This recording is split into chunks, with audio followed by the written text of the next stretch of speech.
Fala pessoal, tudo bem com vocês? O Timão vai melhor no clássico, tá? Vamos falar também das decisões do VAR, estreia do Giuliano e muitos erros individuais do time e do treinador. Chega mais, eu sou o Chico Garcia, inscreva-se no canal e vamos juntos!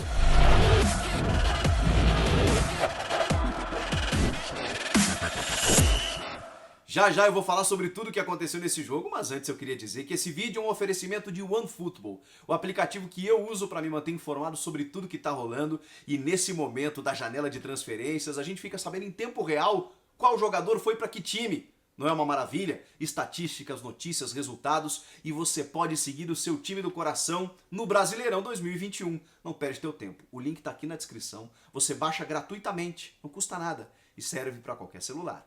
Bom, pessoal, o Santos não tinha o Marinho, seu principal jogador, aquele cara que desequilibra na Vila quando recebe o Corinthians. E aí o Fernando Diniz aposta numa flutuação, numa liberdade maior para o Marcos Guilherme, apostando na sua velocidade, com o Marcos Leonardo e também o Lucas Braga. Teoricamente poderia funcionar, o meio de campo robusto, com o Camacho, o Carlos Sanches e também o Jean Mota, mas não funcionou. O Santos até começou a ficar um pouco mais com a bola, mas aos poucos o Corinthians conseguiu encaixar essa marcação e até criou boas oportunidades. O Cássio trabalhou em um ou outro lance do Marcos Leonardo lá pelo lado esquerdo, em que ele chegou chutando e o Cássio fez defesas, não digo fáceis, né, mas intervenções importantes, vamos colocar dessa forma, porque o chute foi em cima dele também. Por outro lado, o Corinthians criou as chances mais efetivas para sair com a vitória. Tanto que realmente, se tivesse que sair um vencedor, a gente sempre usa esse termo, né, teria sido o Corinthians. Pela produção ofensiva, que ainda é pouco, ainda o time apresenta vários problemas e a gente vai falar sobre eles. Ninguém vai passar pano aqui para o que está acontecendo no Corinthians, mas realmente a produção ofensiva do Corinthians, ela nos levou a crer que o time poderia ter saído com a vitória. Inclusive com um gol anulado e um pênalti revertido por intervenções do VAR de forma correta. O Gustavo Mosquito estava impedido, sempre ele, né? Sempre ele nas ações ofensivas, num escape pelo lado direito, num bom passe do Gabriel, mas em impedimento quando ele toca para o Jô, que faz o gol. E depois no pênalti, em que o Mosquito, de novo, né, aí pelo lado esquerdo, consegue tocar na frente e o jogador do Santos, só o VAR percebeu isso. Eu super entendo, tá, o árbitro marcar aquele pênalti na velocidade do jogo. Eu achei que foi pênalti também, olhando o lance pela primeira vez. Mas o VAR está lá justamente para isso, para corrigir injustiças e erros claros e óbvios. Quando não há o toque, na verdade há um toque só com a perna esquerda do zagueiro na sequência do lance em que antes ele atinge a bola.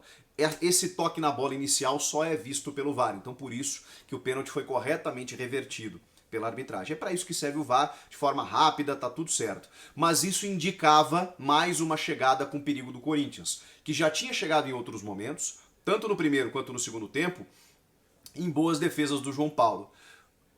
Boas defesas do João Paulo ou chutes ruins? Eu acho que tem um primeiro chute do Mosquito em que o João Paulo até estica a perna para poder fazer a defesa. No restante, eu acho que os atacantes ali deixaram a desejar na conclusão. Poxa vida, né? Quando você chega na frente, você tem que resolver. Ainda mais na frente de um goleiro qualificadíssimo e competente como o João Paulo. Então o Corinthians criou, o Corinthians teve um certo volume, no segundo tempo foi muito melhor do que o Santos. Aí realmente houve uma supremacia realmente muito grande, em que pela forma como o Corinthians se colocou em campo era para ter construído mais, só que aí falta qualidade. Falta qualidade e falta um sistema que desenvolva melhor. E aí, quando a gente coloca nos problemas do Corinthians, do porquê o Corinthians não avança, porquê o Corinthians não consegue ultrapassar um estágio, claro que a gente coloca como justificativa o elenco, em que há realmente fragilidades, alguns fatores individuais de jogadores que não estão bem e a tomada de decisão não é a melhor possível, mas tem também, obviamente, as escolhas do treinador, que mantém um sistema, mesmo com a chegada do Giuliano. O que o Silvinho fez? Ele mexeu em dois jogadores, porque ele não tinha o Cantilho. Então ele coloca o Gabriel como primeiro homem, só que ao invés de manter o Rony pela direita, ele colocou o Rony pela esquerda, e aí colocou o Giuliano na direita. Isso em tese, tá? Porque durante o jogo, em vários momentos, especialmente o Corinthians com a bola, eu vi os dois alinhados, o Gabriel e o Rony, sendo que o Rony às vezes caía pelo lado esquerdo também. Tá meio difícil de entender esse sistema do Silvinho. E o Juliano flutuava, e o Juliano com liberdade. E é isso que tem que acontecer. O Juliano precisa liberdade. Obviamente ele não jogava desde abril, não estava na sua melhor forma física, mas é um jogador diferente. Dos jogadores disponíveis do Corinthians, já vimos que o Juliano é diferente. Ele tem uma leitura de jogo, isso eu já tinha visto na coletiva, e já por conhecer o Juliano de outros tempos, já sabia, não é nenhuma surpresa. Mas fica muito visível numa estreia em que ele ainda está se ambientando com o clube, com os jogadores, está vindo do exterior depois de muito tempo, não está no seu auge físico, e ainda assim ele faz a diferença. Naquela enfiada de bola para o Mosquito, naquele chute que eu falei que o João Paulo defendeu, em outros tantos momentos em que ele não só começou a construção ofensiva, sempre apareceu com qualidade, sempre a bola, quando chegava nele, tinha um destino, ele não perdia essa bola, ele conseguia, mesmo marcado, segurar para tabelar com o Jô, tabelar com quem vinha, com o Fábio Santos, com o Rony. Ele sempre conseguiu dar andamento na jogada, mas não só nessa construção ofensiva. Jogador que dá combate também, que cercava, que marcava, que desarmou. E esse é o Juliano. Com mais intensidade física, ele vai fazer isso muito mais. Ele vai desarmar para o time partir no contra-ataque. Ele vai puxar, ele vai arrastar o time nesse box-to-box vindo da defesa com o campo aberto para poder ganhar opções. Só que aí o Corinthians precisa ter opções. Ele precisa ter com quem jogar. Eu acho até que o Adson poderia ser aproveitado mais por dentro, não tanto pelo lado esquerdo lá na ponta, mas não acho que ele tenha feito um mau jogo. Acho que a tomada de decisão dele ainda não está adequada. O próprio Mosquito hoje teve tomadas de decisões equivocadas, com exceção do segundo tempo em que ele melhora e dá assistência para o Jô, mas estava impedido na origem do lance. Mas o próprio Mosquito fez um jogo até abaixo e acabou saindo machucado. Eu faço alguns questionamentos aqui. A gente está vendo alguns jogadores individualmente muito mal.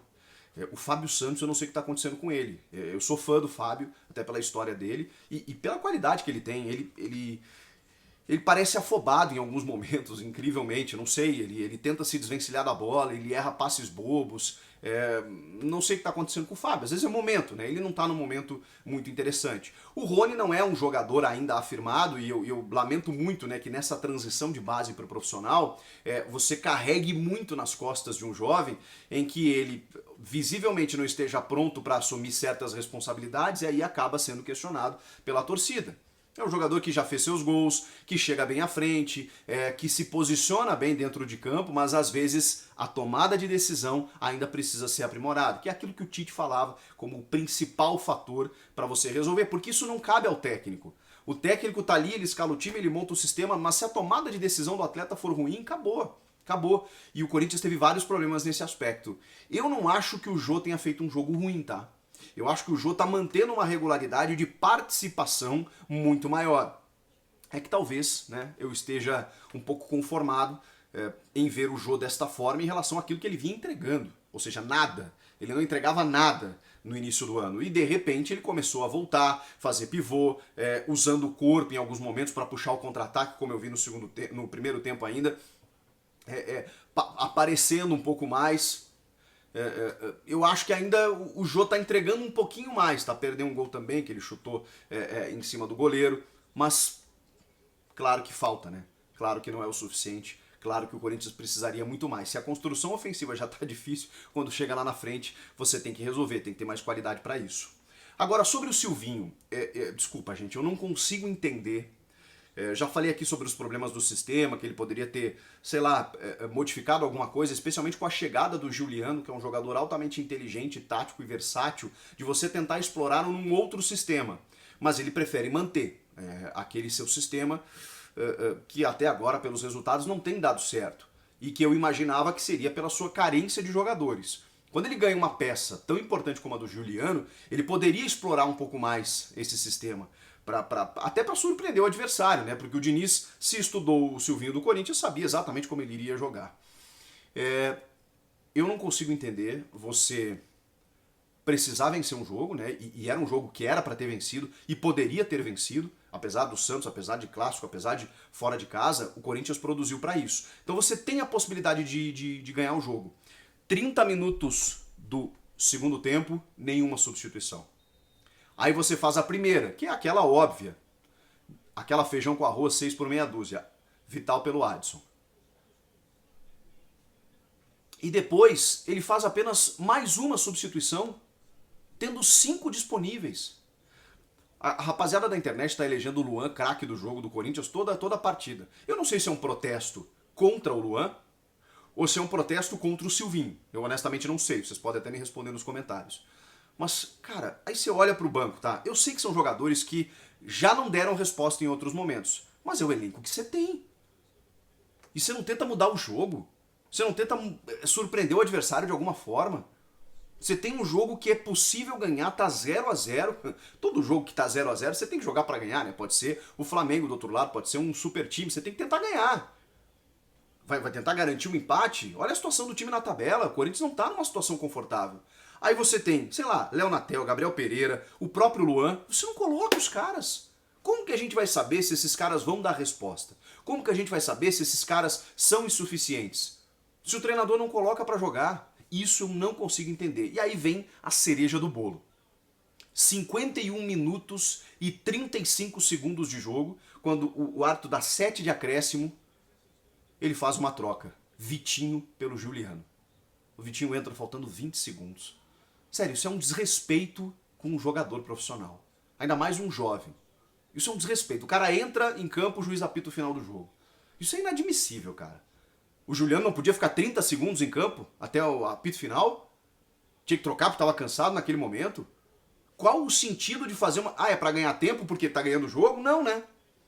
Isso eu não consigo aceitar. Isso é inadmissível. E isso só confirmou a atuação ruim também do Silvinho. Também do Silvinho pro jogo. O Silvinho tem tido escolhas equivocadas, tem feito...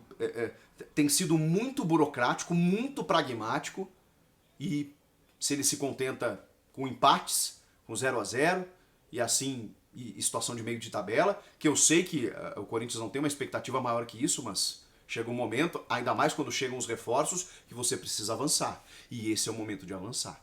O Silvinho precisa entender que ajustar a defesa é importante, ter um sistema é importante, mas a partir dali você precisa ser um pouquinho mais ousado. Ele precisa dar um passo à frente, e tem que ser agora. O que vocês acharam do jogo? Comentem aqui, inscreva-se no canal e eu volto na próxima. Tchau!